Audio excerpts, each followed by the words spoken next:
Haleluya. Turashima Imana kwiduhaye kandi iki cyumweru kugira ngo dukomeze gushaka mu maso y'Imana tuniga n'ijambo ry'Imana. Amen. Haleluya. Uyu munsi rero nk'uko mubizi ni cyumweru dutangira kwiga ku mugabo witwa Abrahamu. Kubera iki Abrahamu? Muzi ko Abrahamu afatwa mu madini atatu akomeye ku isi, ibyo bita les trois grandes religions monothéistes, bivuga ngo amadini atatu asenga Imana imwe rukumbi, ariyo judaïsme, christianisme, ndio ndavuga idini, nabo ndavuga agakiza. Judaïsme, idini ry'abayuda, christianisme, idini ry'abakristo, na Islam. Ayo madini ko ari atatu yose ahuriye kuri Abrahamu. Aho ntabwo bahushanya, baremera ibivugwa kuri Abrahamu. Abayisilamu abakore bakomokaho, abayuda nuko, n'abakristo nuko. Nuvuga ngo rero ni umuntu ukwiye kwiga neza tukamenya ibye. Kubera iki twebwe nk'abakristo? Kubera yuko nimba witwa umukristo araho bihuriye na Abrahamu. Kwiye kumenya. Nimba witwa umukristo araho bihuriye na Abrahamu. Nimba bitari ibyo uri mu kigare, uri mu bintu utazi aho biva naho bijya. Turaza kwibona impamvu Imana yahamagaye Abrahamu. Ariko mbere yo kujya kumuhamagara Abrahamu, tubanze tumenye Abrahamu yari umuntu ki. Manishimwe. Abrahamu turaza kubona mu byanditswe byera, Abrahamu yavukiye ahantu hitwa Uri. Uri wari umugi, ibyo ta mu Gifaransa cité état. Tuza kubisobanura. Nkuko mu Bugiriki hari imigi myinshi yitwaga cité état. Cité état no kuvuga iki? Ni umugi uba wujuje ibyangombwa by'igihugu. Nuvuga ngo ni umugi ufite guverinoma yawo, ufite institution zawo, inzego zawo. Ibidefinisa igihugu na cité état yari ifite territoire. Amen. Haleluya. Turinjira muri definition ya état.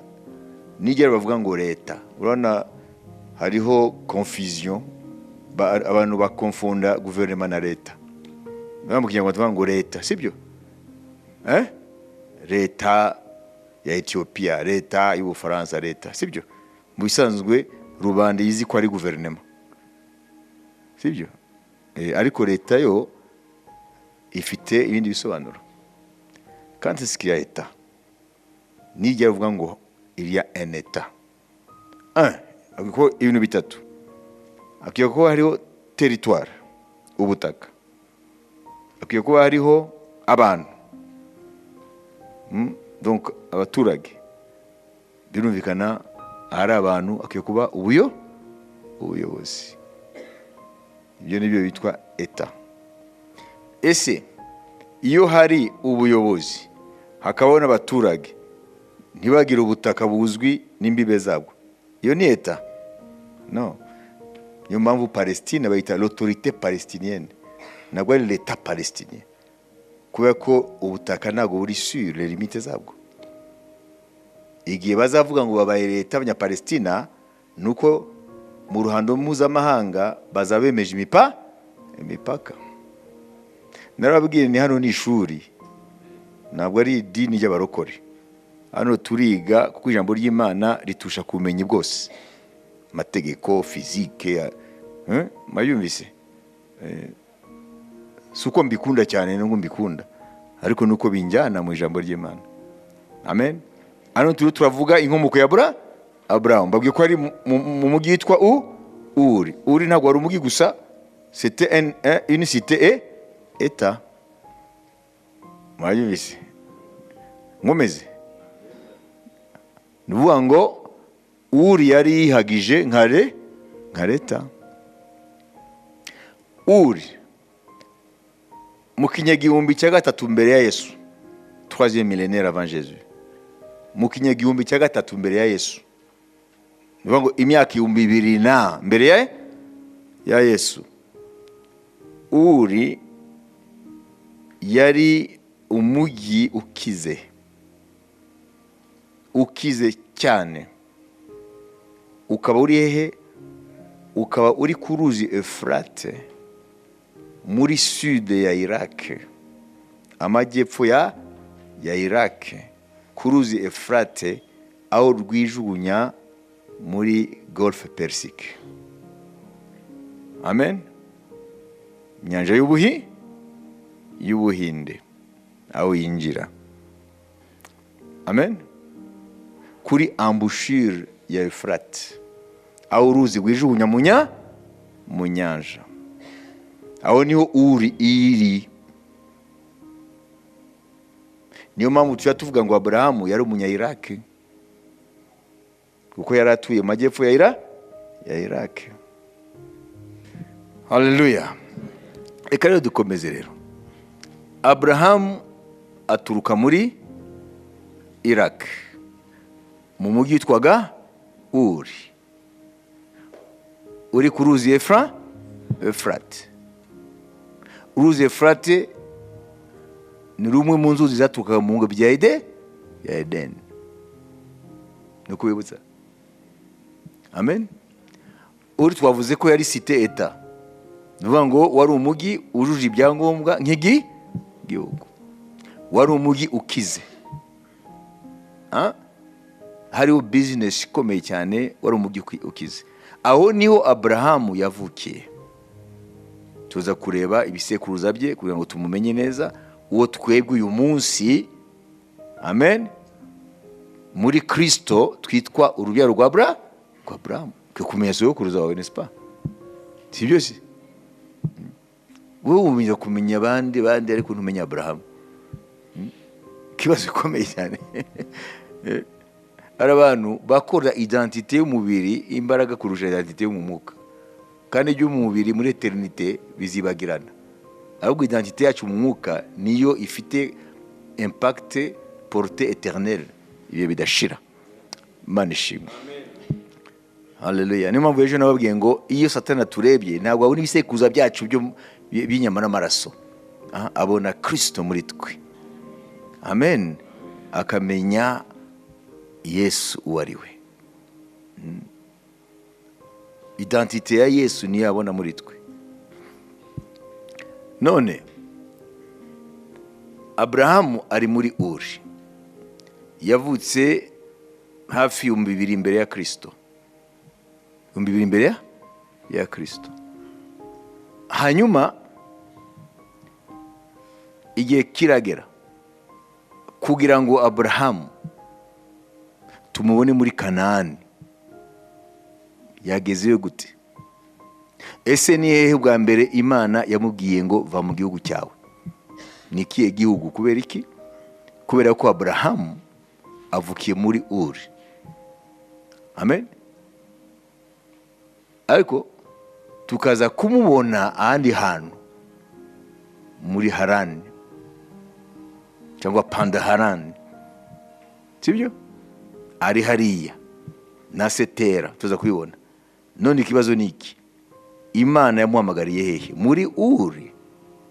Ngo va mu gihugu cyawe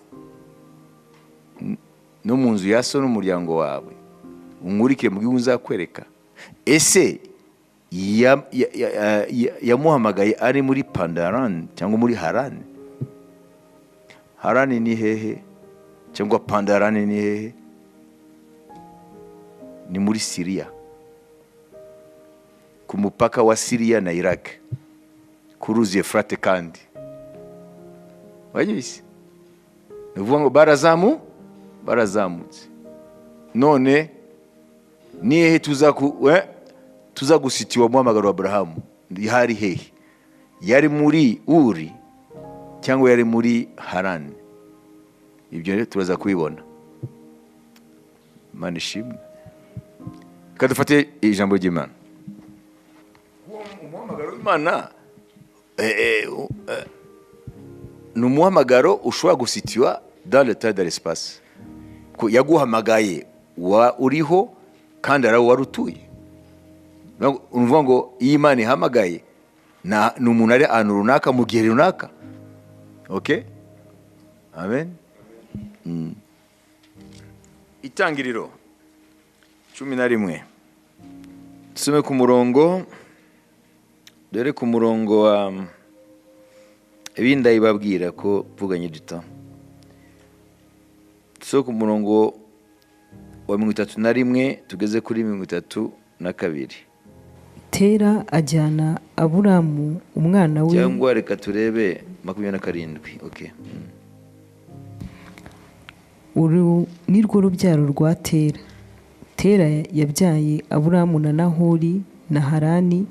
Harani yabyaye Loti. Harani apfira aho Tera se ari mu gihugu yavukiyemo ahitwa Uri y'Abakaludaya. Okay. Ibi twabibonye. Amen.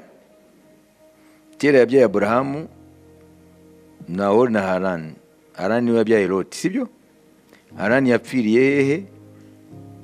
Yapfiye na Sagihari mu gihugu cya Uri mu Bukaludaya, ariyo Babylon, ariyo Iraq kino gihe. Amen. Ariko nababwiye ibyerekeye Uri, uwo mugi wa Uri, nababwiye wari ukomeye mu bukungu, mu gisirikare n'ibiki, ariko ntabwo nababwiye iby'umwuka. Kuko nicyo kintu cy'ingenzi turubone kuri Aburahamu. Ntabwo nababwiye iby'umwuka. Uri mu kinyejana nako mu kinyagihumbi cya 3 mbere ya Yesu Kristo, Uri cyo kimwe na biriya bihugu byose bya hariya mu bice bya Mesopotamiya hariya, byari ibihugu bisenga imana nyinshi, polytheiste. Uri rero yari ifite imana. Igihe cyose igihugu ifite ibigwamana byinshi, donc les dieux, les divinités, haba hariho imana nkuru. Mu Bagiriki imana nkuru ni Zeus cyangwa Zeus mu Gifaransa. Imana nkuru mu Baroma ni iki? Jupiter. Ni imana ihatse izindi. Muri Uri rero hari imana nyinshi. Imana yari ihatse izindi, imana nkuru ya Uri mu gihugu cya Aburahamu, aho yari kumwe na papa we n'umuryango we. Amen. Yitwaga Nana. Imana nkuru yitwaga Nana. Iyo mana Nana se ni imana y'ukwezi. Basenga ukwezi. Ntacyo bibabwiye mu idini runaka, mu birangantego yayo. Mubimenye rero. Basengaga ukwezi, Nana mu rurimi rwabo. N'izindi mana zose, ariko imana nkuru ya Uri icyo gihe cya Aburahamu yari Nana, imana y'ukwezi. Rero kubera iki ari ingenzi kubimenya, ndiyo ndabaha spiritual background y'ubuzima bwa Aburahamu. Amen. Ni ukuvuga ngo l'arrière-plan spirituel ya Aburahamu yari un polythéiste, adorateur des idoles. Yasengaga ibigwa mana. Kuko abantu batabizi bakaza ngo yarazi imana kuva kera. Yakuriye mu bigwa mana. Aho ni imana rero tuza kubona uko byagenze mu kumwagara. Ndetse mukunda somere. Aburahamu na Nahori bararongora. Umugore wa Aburahamu yitwa Sarayi, umugore wa Nahori yitwa Miruka, umukobwa wa Harani niwe se wa Miruka na Isika. Sarayi yari ingumba, ntiyari afite umwana. Tera ajyana Aburamu umwana we na Loti mwene Harani umwuzukuru we na Sarayi umukazana we umugore wa Aburamu umuhungu we, bava muri Uri y'Abakaludaya barajyana, bavanwayo no kujya mu gihugu cy'i Kanani, bagera i Harani barahatura. Amen. Iminsi Tera yaramye ni imyaka 205. Tera apfira i Harani. Amen. Hano hari ikibazo rero. Hari ikibazo. Ese kuva mu gihugu cyabo cyitwa Uri, mwumvise ko destination babaganaga ni muri Kanani. None ese ni Tera yabwiye umuryango ngo tugende twimuke, tugende i Kanani, cyangwa Aburahamu yaramaze kumva ijwi ry'Imana? Ese baragiye kubera ko Aburahamu Imana yamubwiye, hanyuma Tera papa we yinjira mu muhamagaro wa Aburahamu, cyangwa ni initiative ya Tera ahagurukije umuryango we? Ese murumva ikibazo kiri? Bibiliya tubwira hano ngo umviriza, Tera afata Aburahamu. Ubwo ngo ni Tera wafashe initiative, abwira umuryango ati ari muhambire ibintu tugende, bagende i Kanani. Kandi Tera ntabwo azi Imana, asenga ibigwamana. None se Imana yigeze ivuga ngo yanyuze kuri Tera ngo igere kuri Aburahamu? None si initiative ni yande?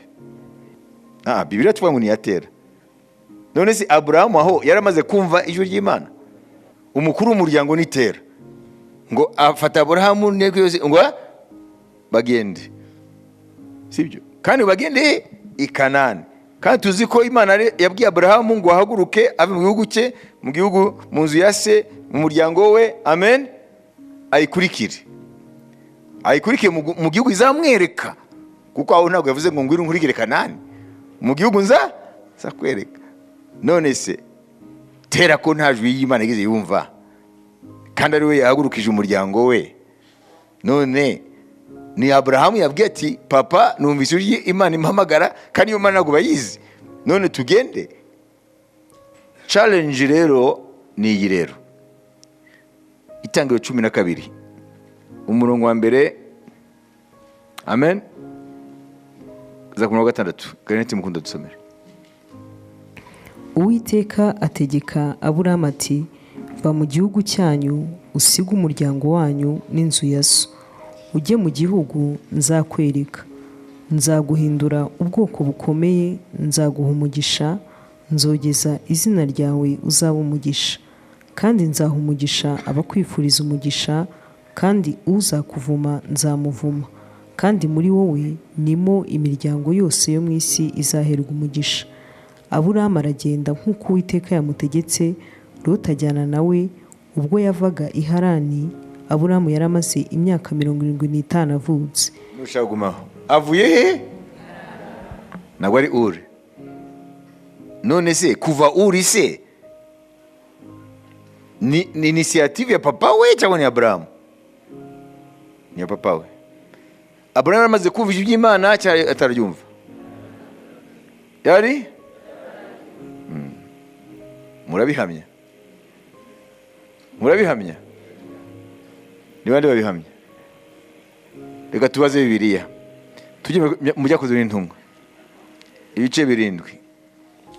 Ubutumwa Stefano yavuze atarapfa, avuga amateka yabo. Amen. Bice 7 umurongo wa mbere tugeze ku murongo wa 4. Twumve hano.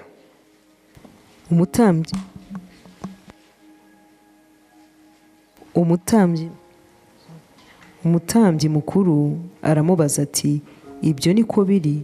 Aramusubiza ati, yemwe bene data kandi ba data, nimwumve. Imana y'icyubahiro yabonekeye sogokuruza Aburahamu. Ashaka tubwire umwamagaro wa Aburahamu. Yabonekeye sogokuruza Aburahamu ari i Mesopotamiya, ataratura i Harani. Ataratura i Harani. Komeza. iramubwira iti va mu gihugu cyanyu no muri bene wanyu ujye mu gihugu nzakwereka. Maze ava mu gihugu cy'abakarudaya atura i Harani. Se amaze gupfa, Imana iramwimura imuzana muri iki gihugu ari cyo mugituyemo na bugingo n'ubu. Amen. Mwari mufite rezo, ariko ikibazo ntabwo kirakemuka. None se tubifate gute? Itangiro 12 ngo yavuye i Harani, sibyo? Niyo umuhamagaro yumvise. Stefano yuzuye umwuka wera, kandi umwuka wera ni Imana.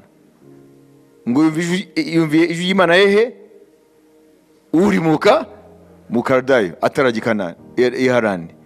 None se harimo contradiction, birahabanye. Atubwiye iki Stefano yuzuye umwuka wera? Uri mu Kaldayo ataragiye i Harani. 12 Itangiriro, ngo Imana yamubwira Aburahamu, va mu gihugu cyawe, mu nzu ya so, mu muryango wa so n'iki byose, mu gihugu cyawe. Va-t'en de ton pays. Allez. Va mu gihugu cyanyu. Va mu gihugu cyanyu. Usiga umuryango wanyu. N'inzu ya so. Batubwira ngo yari hehe? I Harani. None Bibiliya irivuguruza. Oya. Mbere ko twinjira amasengesho iminota 10, umviriza igisubizo. Amen. Imana ihamagaye mwabibise kubera ko umuntu yimugora, umwana w'umuntu yigihamagara. Imana ireitera. Réitérer, ça veut dire ikongera. Vuga ngo umuhamagaro mbere na mbere yawumviye muri Uri, ariko ntiyabuja kuko ntabwo aramenya Imana, kuko aracyari mu mwijima w'Imana. Amen. Hanyuma bimukiye i Harani, noneho si muri Iraq, muri Syria, amajyaruguru ya Syria ashira iburasirazuba, hafi y'umupaka na Iraq. Dieu a réitéré son appel. Imana yongera kumuhamagara. Kandi murebe circonstance yongeye kumuhamagaramo, Tera yapfuye. Uvuga ngo nta contradiction hari. Imana yamuhamagaye twice. Dieu a réitéré. Agiye guhamagara ntiwumve kubera impamvu runaka. Imana ikazarindira circonstance runaka zituma noneho uza kuyumva ukayumvira. Imana ishimwe. Tera yapfuye. Nangwe rero varero. Nuvuga ngo igihugu cye cya mbere ari Uri muri Iraq, icya kabiri yari muri Harani. Harani bahabayeho nk'imyaka 15, kandi bari bafite business ikomeye. Kugira ngo rero abireke byose ntabwo byari byoroshye. Imana rero yamuhamagaye ubwira kabiri, aho rero yahise ahambira araguruka. Ibyo rero bimenye rero kuva none.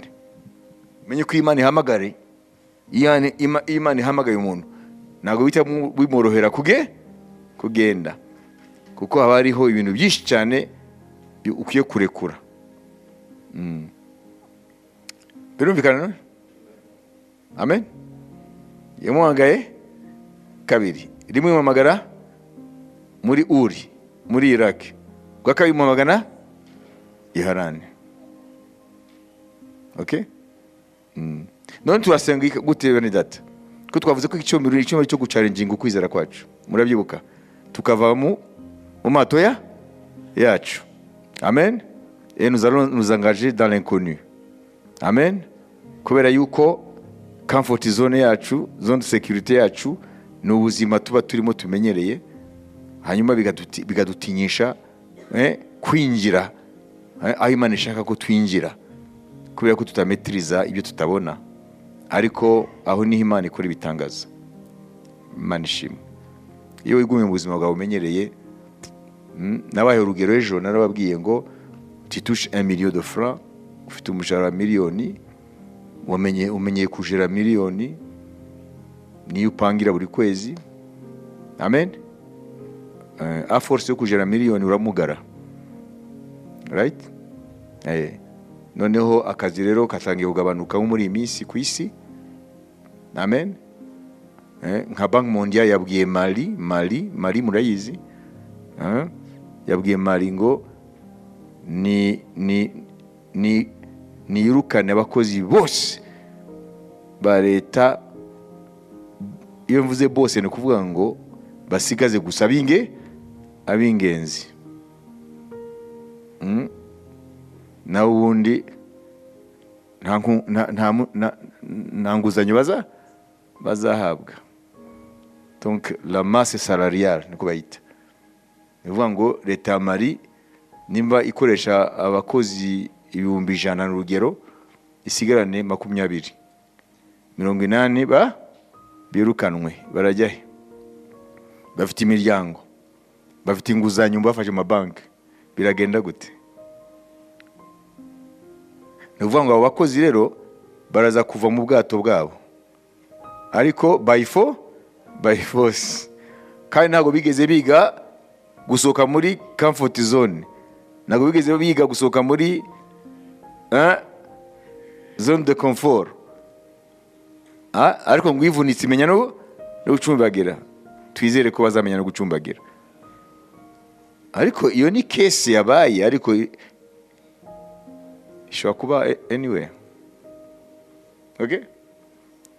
Kuko abaguhemba bari barakubitika, ntoza komeza guhemba ibyo badafite, kandi ntabwo bazemera ngo babukoresha bataza guhemba. Ubuzima rero turimo buri fragile, bushobora guhinduka anytime. Niyo mpamvu Imana duhamaga ubu kugira ngo twinjire muri iki cyumweru cyo gucanira kwizera kwacu, ariko no tukareba rero the root, tukareba umuzi w'ukwizera kwacu uvahe, kugira ngo duhagarare muri iki gihe tudashobora kunyeganyezwa n'ubwo ubuzima bwahinduka, ariko twebwe ntabwo twahinduka. Imana ishimwe. Ni imyitozo rero ukwiye kwitoza. Imana ishimwe. Ese urabyumva? Kuko iyi brain, ubwonko bwacu buramenyerezwa, buratozwa. Iyo utabutoje ugira ikibazo. Amen. For example, nshobora kuba mfite 5,000 muri portemone, jewe nkaba ubwonko bwanjye sinigeze mbutoza ukuntu nkwiye kubana n'amafaranga. Mpfa kuva mu rugo gusa, hanyuma bakanyuzaho imbere ikintu, none ubwonko kambwe ngo ntuyafite se, kandi mu rugo navuyeyo iyo gahunda kugura kiriya kintu ntayo, nkahita nduhuka naguze, kandi icyo kintu ntabwo cyari ingenzi. Ariko nimba naratoje ubwonko bwanjye, okay, kutagura ikintu kitari ngombwa, ubwo bwonko bwanjye buribagirwa bya 5,000 ufite. Icyo kintu kanca imbere singure, kugezaho nzagura ikintu ari uko nabonye ko kirakenewe mu rugo, hanyuma icyo gihe nkamenya ko mfite 5 nkajya kugura. Ni exercice.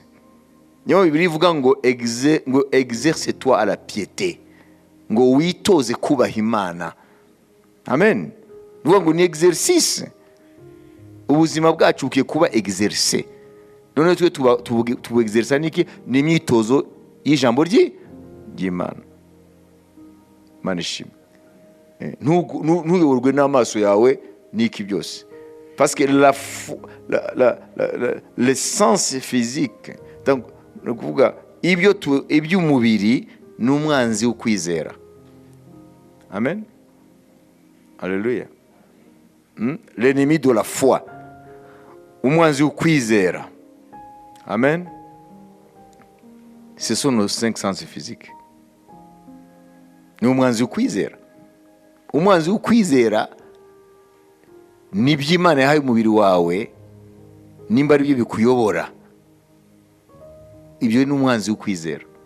Amaso kumva, ukumva ngo ibyo nibishoboka, byanyuze mu gutwi, bigiye mu bwonko, ubwonko rero buhise bubyakira, none bugasetinga ko hari ibidashoboka n'ibishoboka.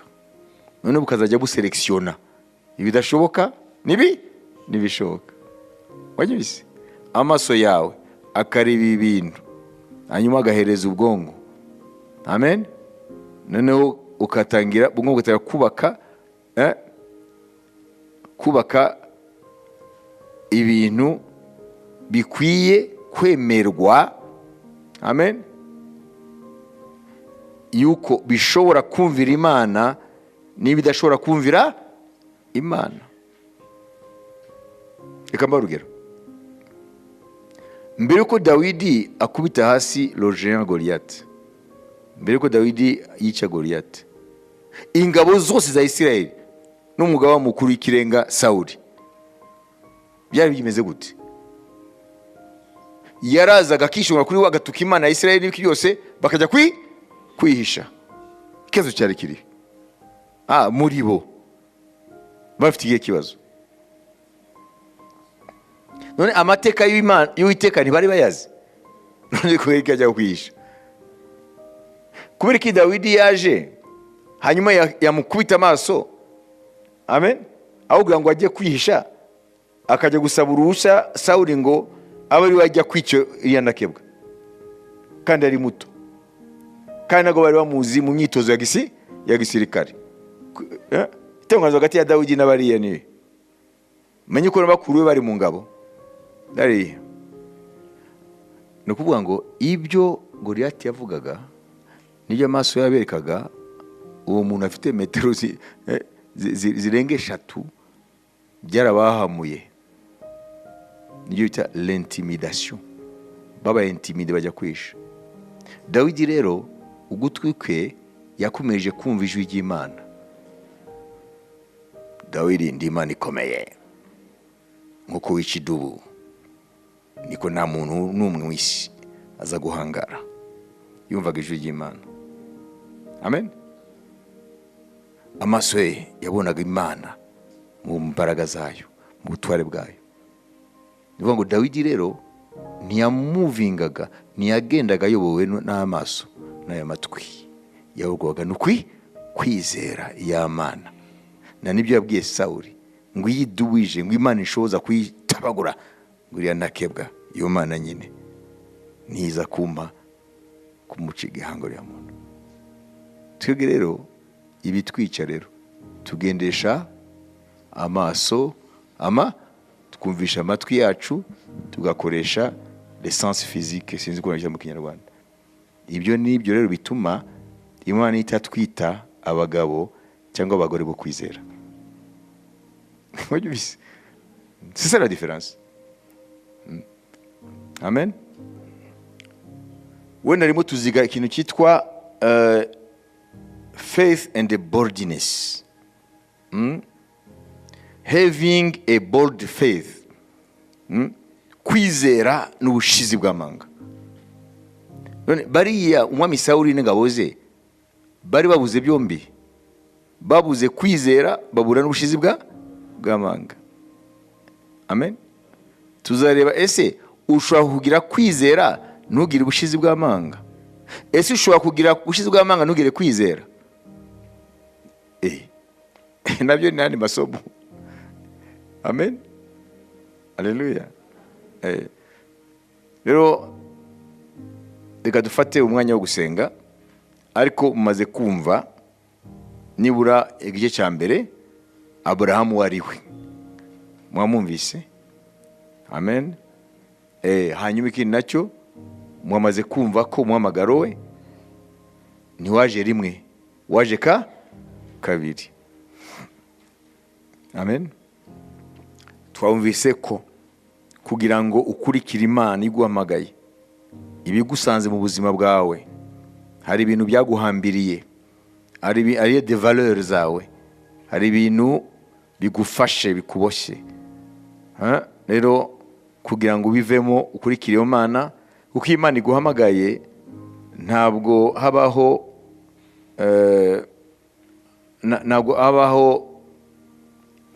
ibintu bifatika Imana ikubwira ngo reka biriya fata ibi. Aho niho rero imihamagaro y'Imana benshi ifuba cyane banayumvire. kuko ntabwo Imana ikubwira ngo va muri isambu, dore iriya sambu nini nguhaye. Oya, nta contrepartie Imana ikwereka, nta compensation. Imana iraguhamagara, amen, iraguhamagara vers l'inconnu, iraguhamagara itakubwira, nako itakwereka physiquement ibyo ari byo. Amen. Ni wowe uyumvira cyangwa ntiyumvire. Ibyo ivuga irabivuga amagambo yayo, ariko ntabwo ibiza. Mwumvise? Va mu gihugu cyawe, va heno no mu nzu ya so n'umuryango wawe, hanyuma nkujyane Kanani, mu gihugu bariki. C'est un Dieu d'énigme, c'est un Dieu énigmatique. Ni Imana ubu itavuze gutyo nta kwizera wakoresha. Ufite imibare iratangira ati ibyo Imana kabisa, iyi ni dire kabisa. Ibyo Imana imbwiye mvamo, ntibiri yanyeretse ntaho bihuri, ndagiye. Imana ikunda de calculateur, nikunda abantu b'imibare. Mwabibise? Imana ikunda abayumvira, kuko bayikunda kandi bayifitiye confiance. Imana ishimwe, ntabwo ari imibare. Dieu n'aime pas des petits calculateurs là. Amen. Ntabwo muzi Yuda cyamutumye ajya kwimanika maze kugambanya umwami? Yari afite calculatrice mu mugongo. Umudamu afashe amavuta y'igiciro cyinshi ayasutse ku mwami. Prophetiquement ariho aramenyekanisha urupfu rwa Kristo. Yuda arareba, yarabizi igiciro cyayo, ako kanya amenya n'igiciro cyayo. Sinzi ukuntu yamenye mu maduka ko bagura. Ahise avuga n'amafaranga yo mavuta, ng'umwami afujije ubusa ibintu. Twari kuyagurisha denariyo nizi, hanyuma akabeshya tukagaburira abakene. Ese n'abakene biramubaje, nuko yarazi ko niba nayagurisha niwe aza kubika amafaranga. Niyo yarafite kese. Muzitondere kese bene data, hari ibishuko byinshi kuri kese. Ndaza kubabwira ko Imana ishobora guca ejo mu gitondo twese tukaba bakire mu buryo bukomeye cyane, tukagenda amabanki tukabaha, mukene yangahe mwebwe, birashoboka. Amen. Apana tuwa tudeni ufite, katanga ugenda ariya za Djibouti ukagura ibikingi byose, ukagera muri Egypte umwaka izi piramide zose, murashaka ngahe kugira ngo abantu bazisura baverse iwanjye? Birashoboka. Amen. Birashoboka. Ndaza kubabwira reka, ariko mufate iminota 10.